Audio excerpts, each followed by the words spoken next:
Bismillahirrahmanirrahim. Assalamualaikum warahmatullahi wabarakatuh. Halo semua, selamat datang di channel video saya. Masih bersama saya dengan Mas Purwo. Nah, pada kesempatan kali ini kita akan membahas tentang modus penipuan pinjol lewat WA dan aplikasi media sosial lainnya ya teman-teman. Tentunya banyak di antara teman-teman atau di antara masyarakat ini yang banyak kena ketipu oleh pinjol yang abal-abal ya, pinjol yang cuma modus penipuan aja. Tentunya ini adalah oknum-oknum pinjol yang berbuat demikian. Tidak semua pinjol itu benar dan tidak semua pinjol juga salah ya teman-teman. Nah, ini kita untuk mewaspadainya agar kita tidak tertipu oleh pinjol abal-abal atau yang mengatasnamakan pinjol ya teman-teman. Meski pihak Otoritas Jasa Keuangan atau OJK sudah menghimbau untuk tidak mudah percaya pada penawaran pinjol yang ilegal dan abal-abal ini, tetapi tetap saja hingga kini masih ada orang yang melapor karena uangnya telah raib dibawa kabur oleh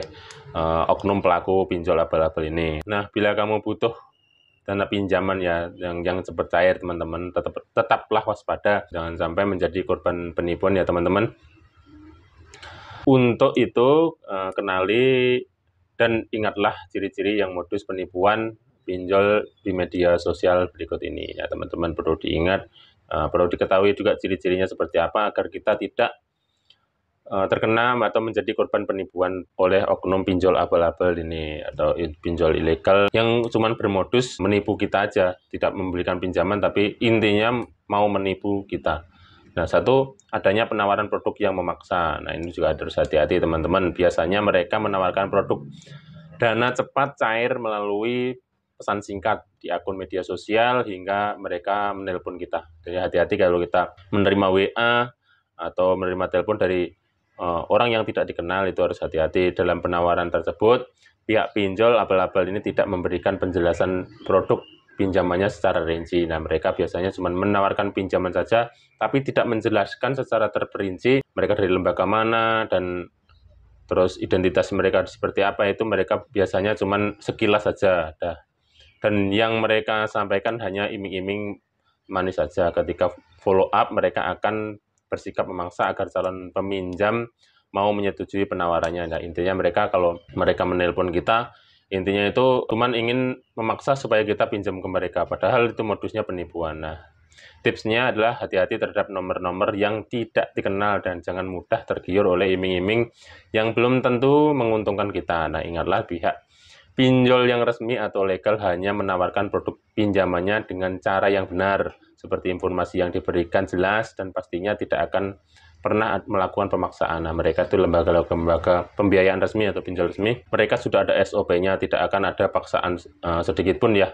Mereka hanya menawarkan produk yang sudah ada standarisasinya ya tentunya teman-teman, tidak ada unsur paksaan sama sekali, karena ini kan juga menyangkut hukum juga. Kalau ada paksaan dan sebagainya itu kita bisa memidanakan juga ya teman-teman. Yang kedua, kemudian tidak menggunakan persyaratan yang wajib. Nah, kalau kelompok pinjol legal biasanya atau lembaga pembiayaan yang legal biasanya menerapkan BI checking ya teman-teman. Biasanya kita itu diminta input data diri dulu, mulai dari KTP, NPWP, dan sebagainya yang diminta oleh persyaratan oleh pihak pinjol yang legal ataupun lembaga pembiayaan lainnya. Kalau kita mau minjam di lembaga pembiayaan biasanya seperti itu syarat-syaratnya. Nah, hal inilah yang sering kali membuat calon peminjam merasa takut karena ada persyaratan yang tidak bisa dipenuhinya. Yang biasanya orang yang bermasalah ya yang seperti ini. Dengan begitu muncullah pinjol abal-abal di media sosial ini yang menawarkan dana cepat cair tanpa embel-embel syarat apapun dan hanya menyerahkan nomor telepon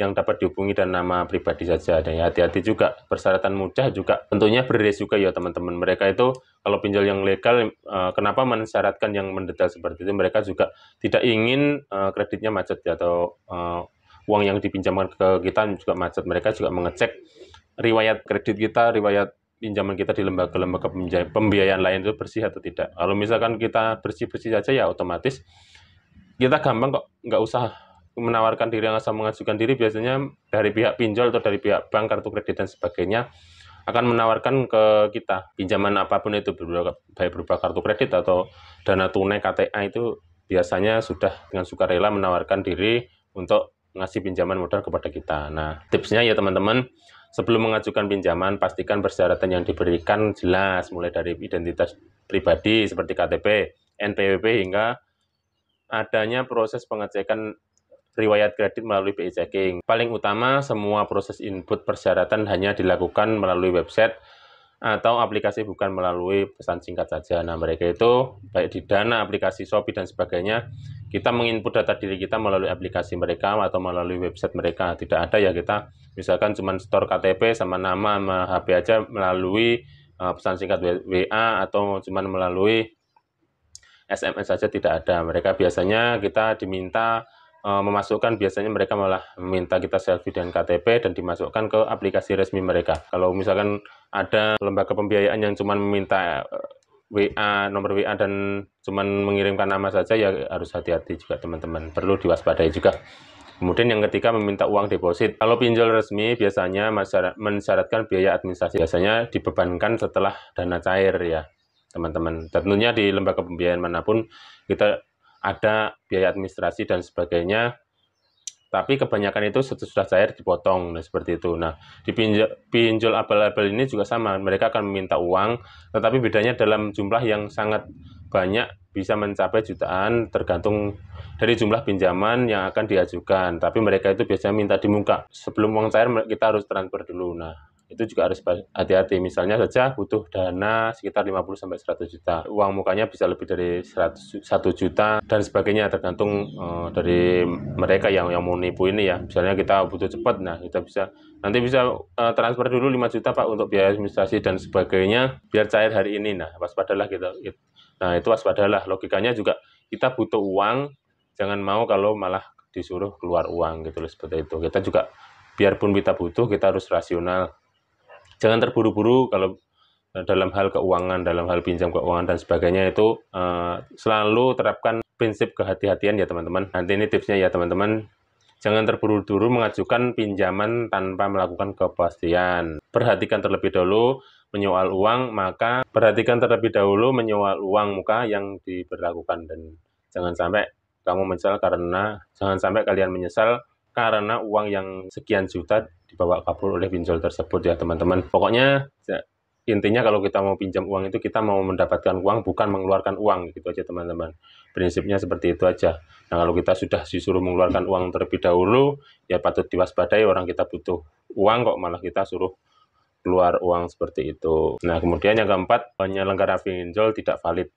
Bagaimana sih penjelasannya penyelenggara pinjol ini tidak valid? Biasanya legalitasnya tidak jelas, bisa menyesatkan, apalagi alamat biasanya cuman fiktif saja. Jadi sebelum meminjam, pastikan kejelasan terlebih dahulu dengan cross-check ya, jangan malas-malas ya teman-teman. Kita juga bisa cross-check kemana-mana, kita kunjungi websitenya, atau kita bisa cek ya kemana-mana dulu. Nah, ini tipsnya ya teman-teman. Tidak ada salahnya memastikan kebenaran identitas perusahaan. Coba lihat alamat perusahaan pada Google Maps, pastikan nomor telepon yang digunakan resmi dan email yang digunakan mewakili atas nama perusahaan tersebut dan bukan atas nama pribadi ya. Jangan malas-malas untuk meng-cross-check ya teman-teman. Misalkan mereka mencantumkan alamat ya, pastikan cross-check dulu di Google Maps.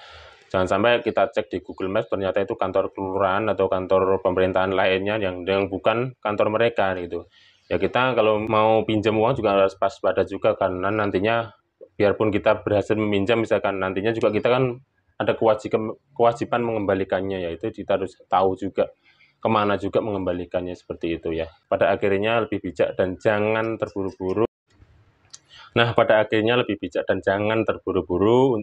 Meskipun sedang butuh uang untuk mendesak. Hati-hati karena kelengahan kita bisa dimanfaatkan oleh oknum yang tidak bertanggung jawab yang dapat merugikan kita ya teman-teman. Tentunya kita butuh uang, misalkan butuh uang mendesak, kita butuh uang untuk dan pinjam di pinjol tersebut. Apapun itu kita harus hati-hati, kita harus waspada, jangan sampai kita butuh uang malah kita kena tipu. Nah, itu sekedar tips-tips dari saya dan untuk mewaspadai penipuan pinjol berkedok, pinjol abal-abal ini ya, baik melalui media sosial WA, Facebook, Instagram, TikTok dan sebagainya. Itu mereka sudah mewabah di mana-mana. Ya, kita harus waspada ya teman-teman, supaya kita tidak menjadi korbannya ya teman-teman. Sekedar edukasi bagi teman-teman, dan jangan lupa subscribe serta klik tombol loncengnya untuk update video-video terbaru dari saya. Demikian saya akhiri, kurang lebihnya saya mohon maaf. Bila itu wassalamualaikum warahmatullahi wabarakatuh.